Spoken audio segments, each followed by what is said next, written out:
قرآن کریم کی جو آیت پاک میں نے آپ کے سامنے تلاوت کی ہے، اس میں اللہ تبارک و تعالی نے ایسی باتوں کا ذکر فرمایا ہے جس کا تعلق عقیدے سے بھی ہے، عمل سے بھی ہے اور حقوق العباد سے ہے، یعنی بندوں کا حق۔ عقیدہ بھی ہمارا اچھا ہو، اللہ تعالیٰ پر یقین ہو، حضور اکرم نور مجسم فخر دو عالم صلی اللہ علیہ وسلم کی رسالت اور نبوت پر ہمارا ایمان ہو اور یقین ہو، اور عمل بھی اچھا ہو۔ خالی ایمان سے کچھ نہیں ہوگا، ایمان تو یقین کا نام ہے، وہ دل میں ہے۔ آپ کے دل میں کیا ہے کیا نہیں ہے اللہ جانتا ہے، ہم نہیں جانتے، لیکن جو آپ کے دل میں ہے وہ ظاہر بھی ہونا چاہیے۔ اللہ تعالیٰ نے فرمایا، کیا تم نے دیکھا اس انسان کو جو دین کو جھٹلاتا ہے؟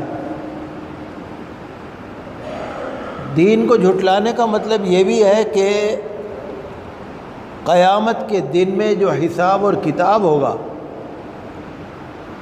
دنیا میں جو ہم عمل کر رہے ہیں اس کا اللہ کے ہاں بدلہ ملے گا، جزا اور سزا۔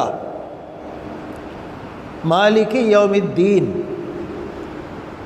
جو یوم الدین کا مالک ہے،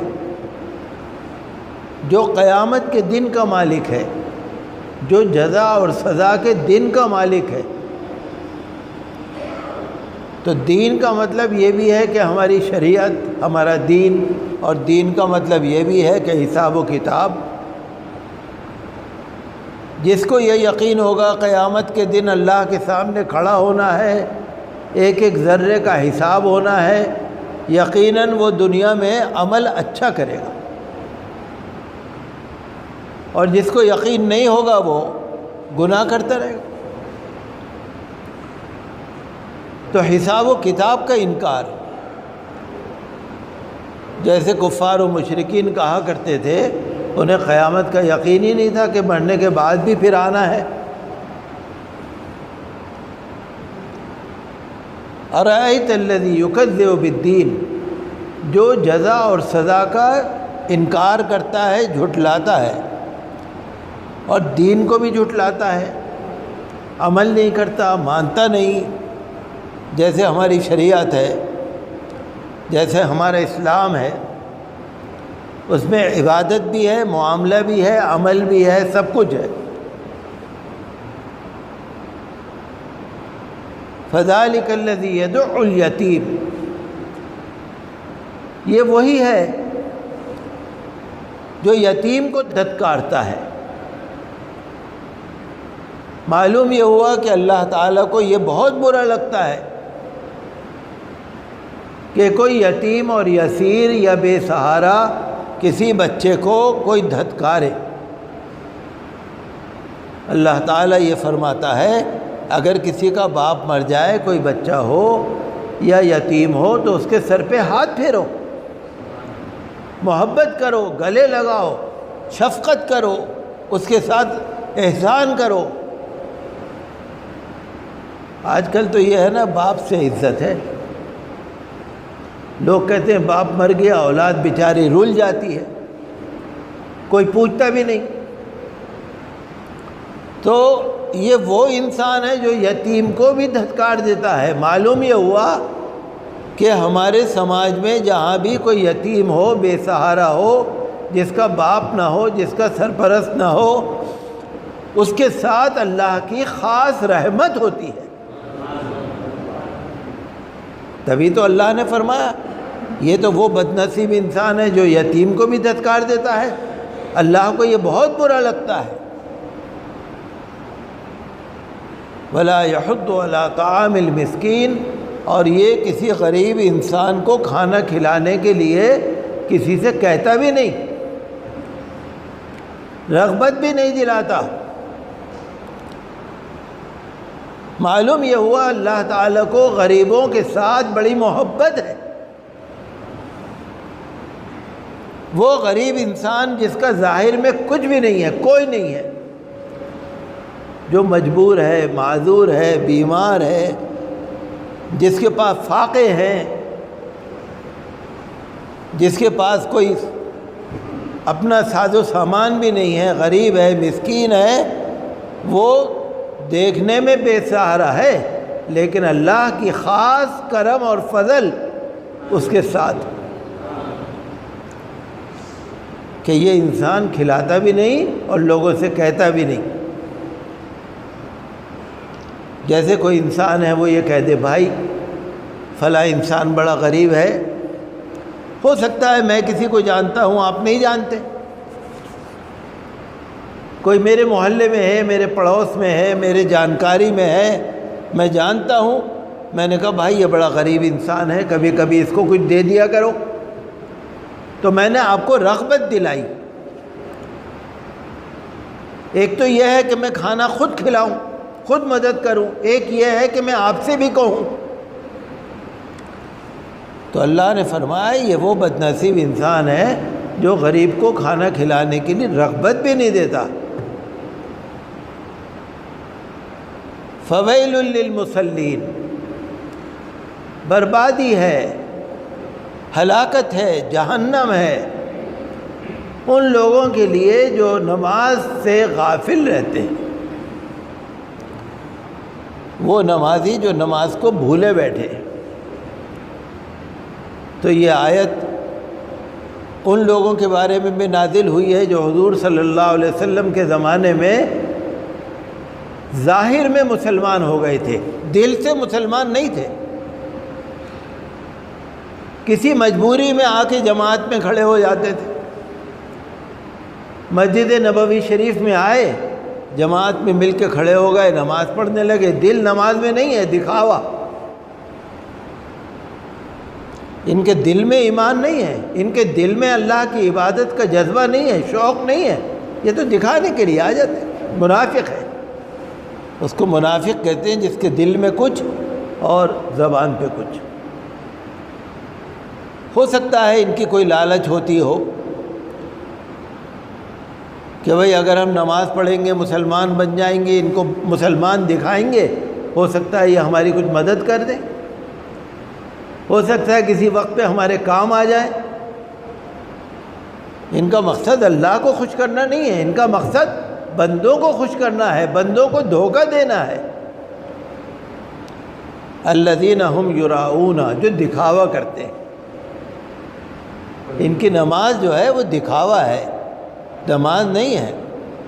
وَيَمْنَعُونَ الْمَاعُونَ، اور جو معمولی برتنے کی چیزیں ہیں ان کو بھی دینے کو منع کر دیتے ہیں۔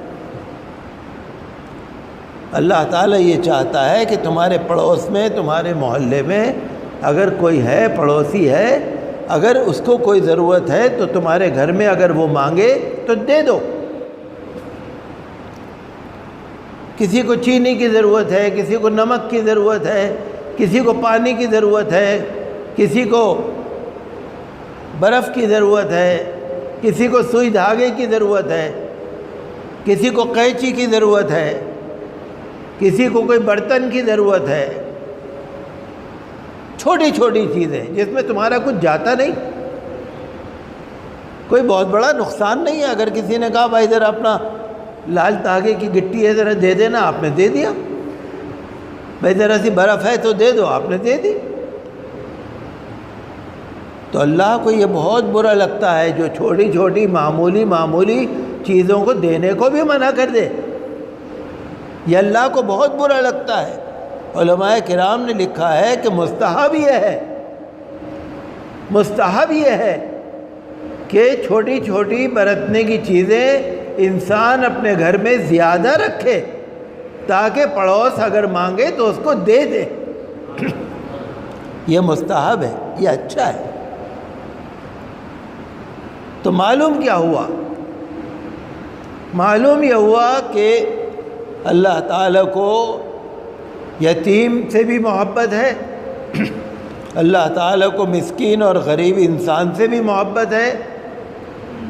اللہ تعالیٰ یہ چاہتا ہے کہ اگر نماز پڑھو تو دل لگا کے پڑھو، وقت پہ پڑھو، پورے آداب کے ساتھ پڑھو، طریقے سے نماز پڑھو، دکھاوے کے لیے نہیں۔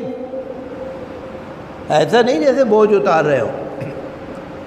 آپ نے دیکھا ہوگا کبھی کبھی کوئی مسجد میں آتے ہیں، جلدی سے نماز پڑھی، جوتا اٹھایا، ایسا لگتا ہے جیسے کسی کا قرضہ دینا ہے۔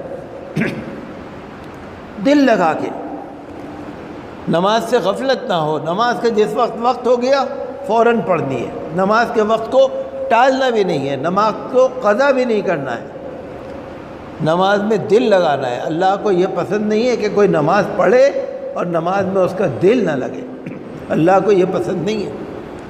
ایسے لوگوں کے لیے اللہ تعالیٰ نے جہنم رکھی۔ اس صورت سے معلوم ہوا کہ اللہ تعالیٰ کو کیا پسند ہے، ہمیں وہی کرنا چاہیے۔ آپ ساری شریعت پہ عمل کریں،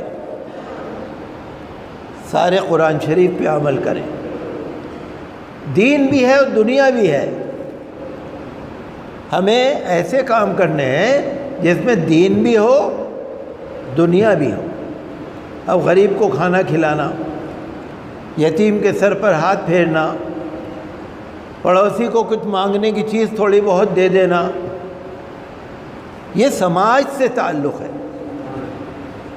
حج کرنے جانا وہ الگ ہے، زکوٰۃ دینا وہ الگ ہے، روزہ رکھنا وہ الگ ہے۔ یہ چھوٹے چھوٹے کام ہیں لیکن ان کا ثواب بہت زیادہ ہے۔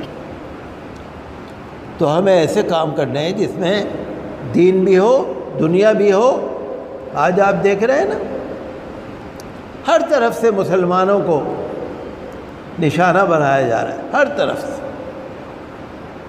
آپ کتنے اچھے بن جائیے، لیکن پروپیگنڈا یہی رہے گا کہ یہ تو بری قوم ہے، پروپیگنڈا یہی رہے گا، لیکن جھوٹ زیادہ دن تک چلتا نہیں، سچائی ظاہر ہو جاتی ہے۔ ہمیں اچھا بننا ہے۔ دو چار جو فرقہ پرست ہیں وہ ہمیں کتنے ہی بدنام کر دیں، لیکن پھر بھی جن لوگوں سے ہمارا واسطہ ہے۔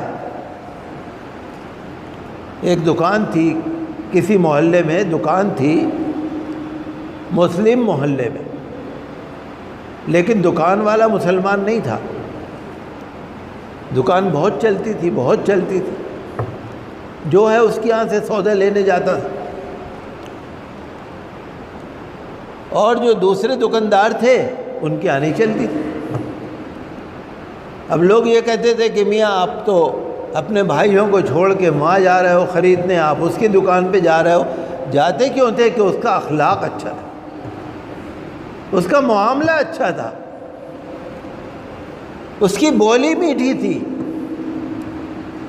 وہ بچے سے بھی محبت سے بولتا تھا، گاہک سے بھی محبت سے بولتا تھا۔ اگر آپ کوئی چیز اس کے دکان پہ لینے گئے، آپ نے کہا بھائی فلانی چیز ہے تمہارے پاس؟ کہ ہاں ہے۔ اب آپ واپس آنے لگے، کہنے لگا ادھر آؤ، آپ کو چاہیے؟ کہ ہاں مجھے چاہیے، میرے پاس پیسے نہیں ہیں، آ جائیں گے پیسے، آپ فکر نہیں کرو، یہ چیز لے جاؤ۔ یہ سچائی کی بات ہے۔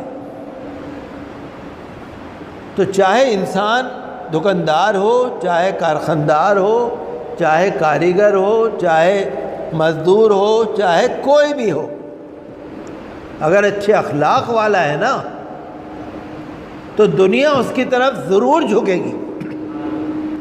اور یہی ہمارے حضور کی تعلیم ہے۔ پہلے لوگ